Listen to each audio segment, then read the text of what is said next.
Amados líderes, com muita alegria encontramos-nos hoje para mais uma edição da nossa rubrica Minutos de Saber, um espaço este para nós privilegiado, no qual nos encontramos periodicamente para, como uma comunidade, podermos valorizar o capital humano intrínseco em cada um de nós, pois o nosso trabalho ao serviço desta comunidade é o de capitalizar continuamente o valor de cada um de nós através da busca e partilha pelo conhecimento para que todos possamos crescer.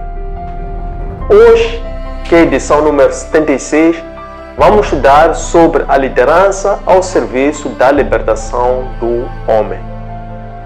Antes de nós entrarmos com mais profundidade e foco a este tema, vamos recuar uma semana para nos lembrarmos o que nós estudamos na edição anterior, edição número 75, que teve como tema o segredo da liderança feminina.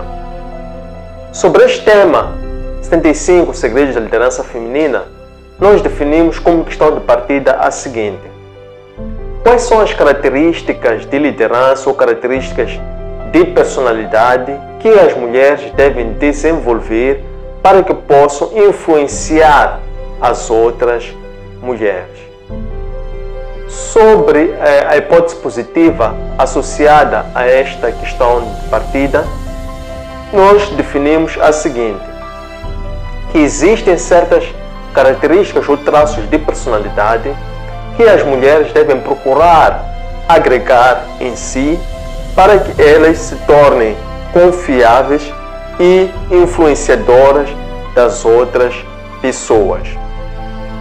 De seguida, nós formulamos uma questão, um pensamento segundo o qual a liderança não é um destino de certas pessoas, mas ela sim pode ser desenvolvida ao longo do tempo através do treino, bem como da prática. Depois nós dissecamos 6 principais pontos. O primeiro ponto, que são a primeira característica de liderança feminina, que é a questão da autoconfiança. O segundo aspecto ou característica da liderança feminina é a influência dos outros, ou exercer a influência. A terceira característica é o bom humor. A quarta característica é a resiliência. E a quinta e última característica foi a assertividade. Depois, buscando um exemplo do cânon bíblico, nós trouxemos como número 6 a liderança de Ruth. Está patente no livro de Ruth, capítulo 3, verso 3, em que a sua sogra Noemi insta-lhe a que ela se lavasse, purificasse e vestisse, que significa, respectivamente, esquecer o passado, reabilitar-se interiormente, renovando as suas energias e o seu sentido de existência. E terceiro, vestir uma nova roupa, que é uma nova mentalidade, para poder ir à busca daquilo que são os seus sonhos na base da sua fé. Agora sim, vamos então voltar-nos para o tema 2, Rúbrica Minuto de Saber, edição número 76, que vamos estudar sobre a liderança ao serviço da libertação do homem. Como habitual, nós vamos manter-nos fiéis àquele que tem sido a abordagem metodológica que nós seguimos para este espaço de estudo, de aprendizado, de transmissão de conhecimento. Vamos começar por definir uma questão de partida. Associada a essa questão de partida, vamos definir uma hipótese positiva, para depois, de seguida, nós então revermos 6 principais pontos que vão nos ajudar a aprofundar sobre este tema.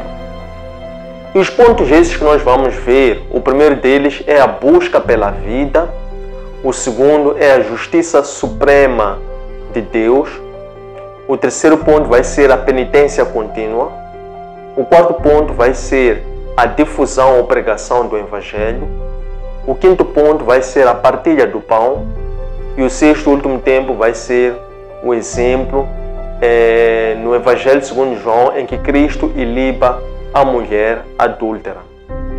Então, é sobre este itinerário que nós vamos de seguida rever, de forma a podermos preencher este espaço seguindo esta metodologia para assegurar que vocês possam não só compreender o flow ou a sequência, mas também possam se apropriar do conhecimento que se pretende partilhar.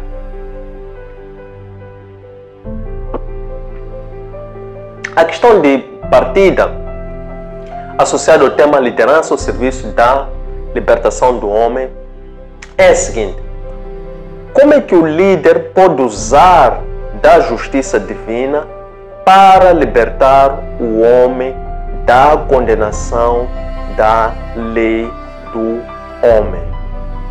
Repetimos, como é que o líder pode usar da justiça divina para libertar o homem da condenação da lei dos homens?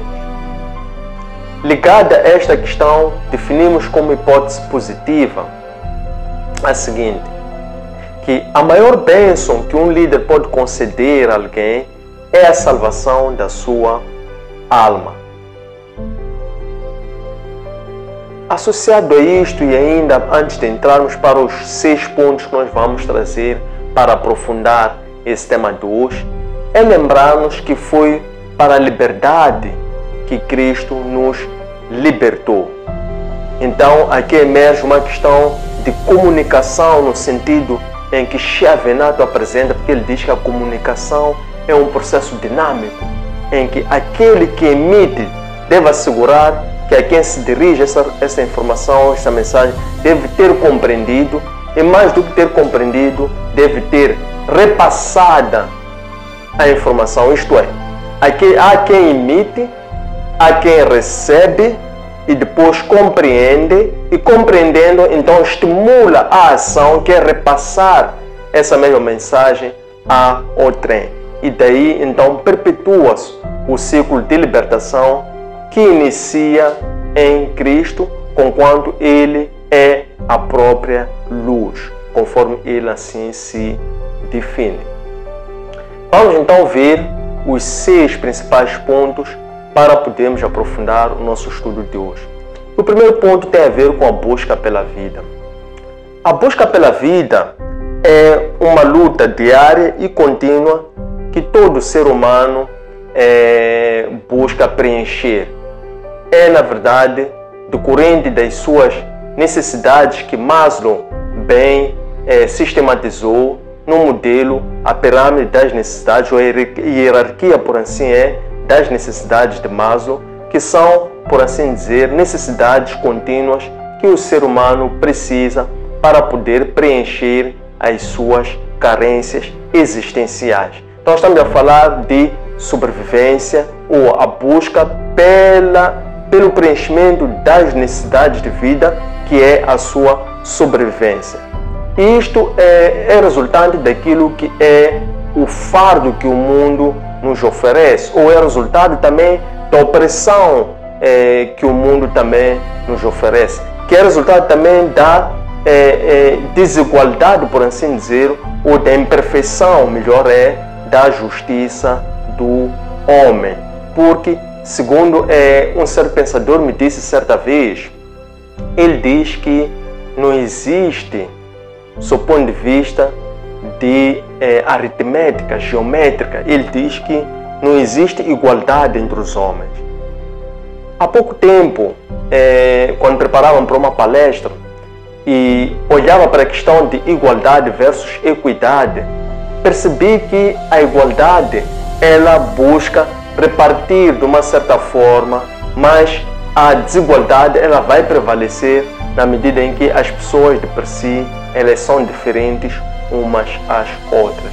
E o grande desafio que nós temos é a questão da equidade, que é uma redistribuição em função das necessidades de cada uma das pessoas, de forma a se gerar num plano geométrico essa igualdade, apesar de ainda assim ser uma certa utopia, porque geometricamente falando e porque as pessoas são diferentes, então a igualdade em si não existe, mas existe sim a diferença entre as pessoas, que ao fim do dia é algo que deve ser acarinhado, respeitado e repensado. No entanto, as pessoas elas se alinham, ou por assim dizer, elas se igualam à luz da justiça de Deus, essa justiça que é perfeita, essa justiça que é eterna. Isso então desperta já, ou desencadeia já o segundo ponto, que é a justiça suprema de Deus. Se por um lado as pessoas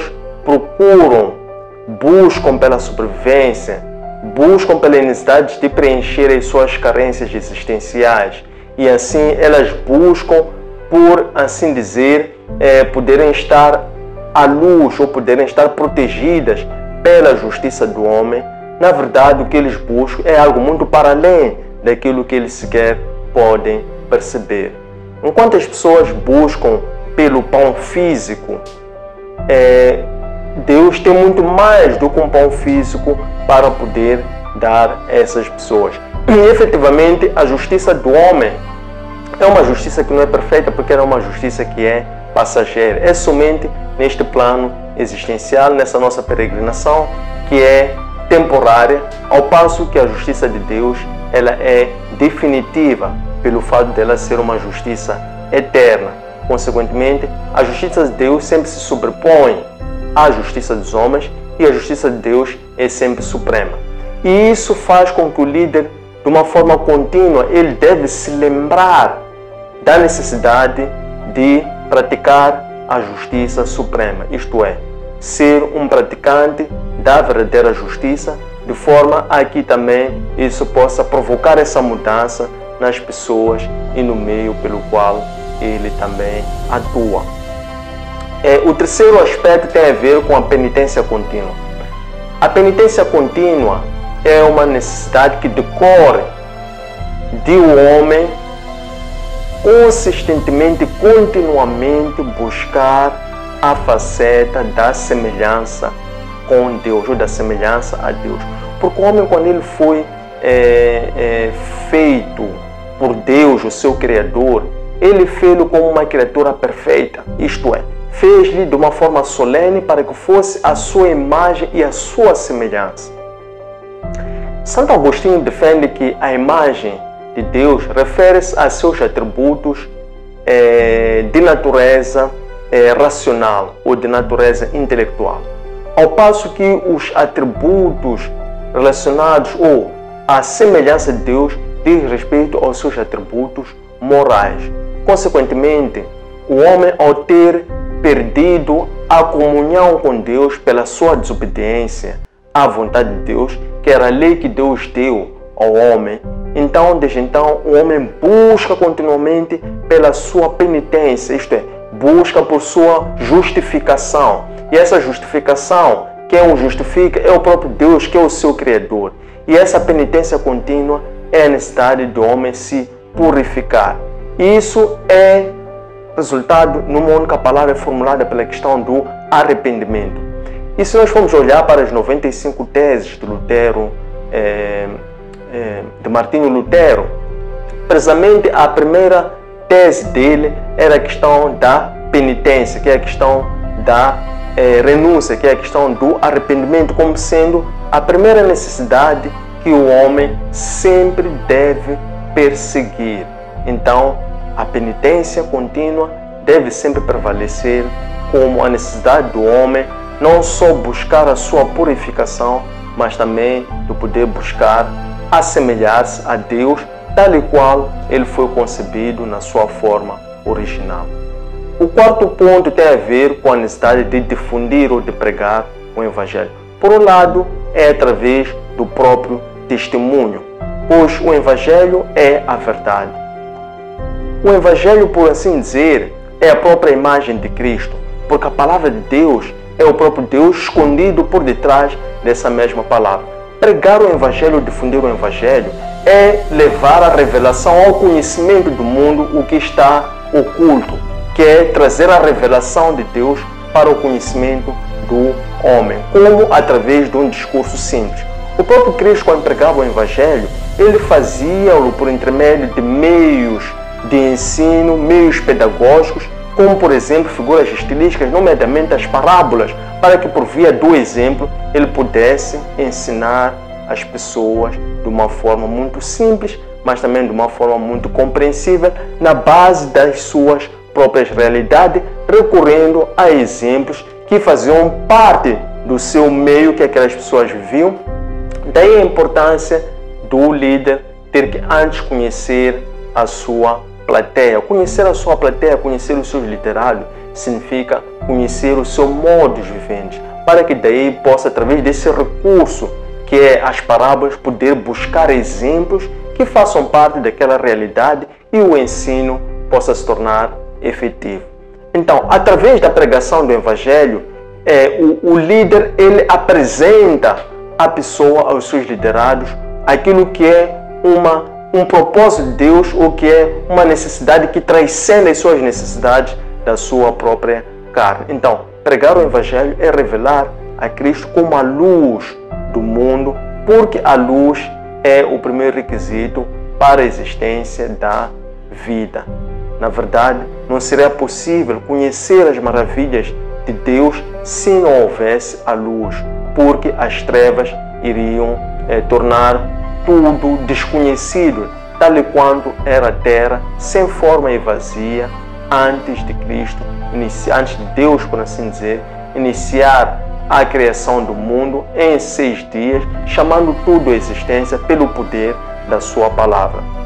O quinto ponto tem a ver com a necessidade de partilhar o pão. A partilha do pão é uma forma de praticar a Eucaristia.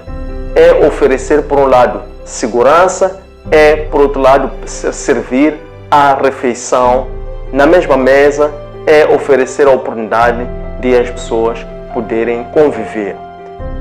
De uma forma humana, olhando mesmo para aquilo que é as tradições africanas, que é o berço da humanidade, a melhor forma dos homens em si, delas poderem cear, e tal como Cristo fez questão também de fazer, por causa das tradições do povo hebreu, era a questão da partilha da refeição, partilha do pão.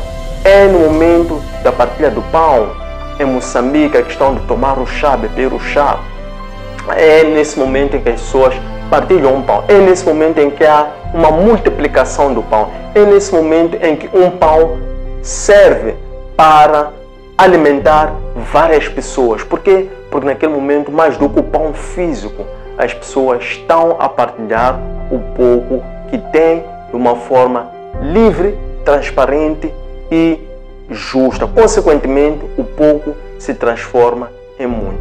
E isso é, acima de tudo, uma forma de oferecer segurança, é uma forma de amar, é uma forma de acolher e amparar todas as outras pessoas. Por essa razão é que o líder, para ser localizável e identificável, ele deve se fazer uma casa espiritual, uma casa que nas 4 facetas dessa mesma casa tem portas, de tal forma que ninguém possa se perder ao ter que identificar ou localizar esse mesmo líder. O sexto e último ponto tem a ver com a passagem que Cristo iliba a mulher adúltera. Nesse momento aparecem fariseus, aparecem saduceus, aparecem doutores na lei e queriam mais uma vez encontrar um motivo para culpar a Cristo.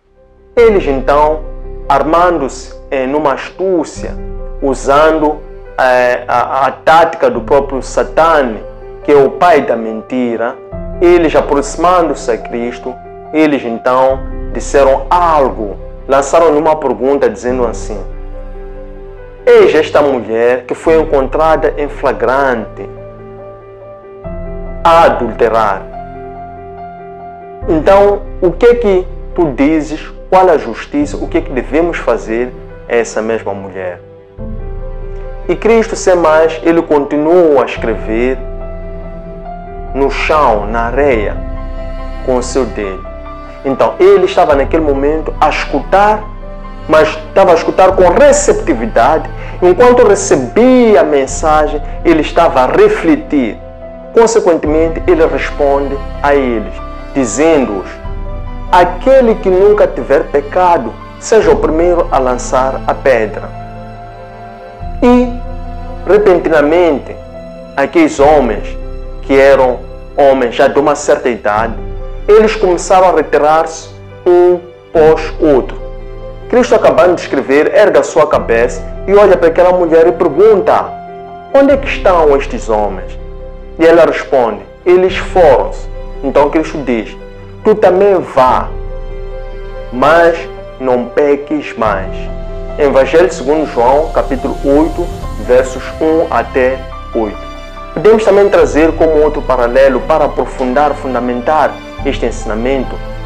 É o Evangelho segundo Mateus, capítulo 13, versículo 16, em que Cristo ensina a parábola da semeadura. Aqui, ele, ao transmitir este ensinamento, depois os seus discípulos perguntaram: mestre, o que é que isto significa? E Cristo então responde dizendo que existem 4 tipos de pessoas. Há aquelas pessoas que são como um caminho, em que atirando a semente a elas, passado pouco tempo, vêm as aves dos céus, comem as sementes e sequer essa semente mortifica para depois ela poder germinar.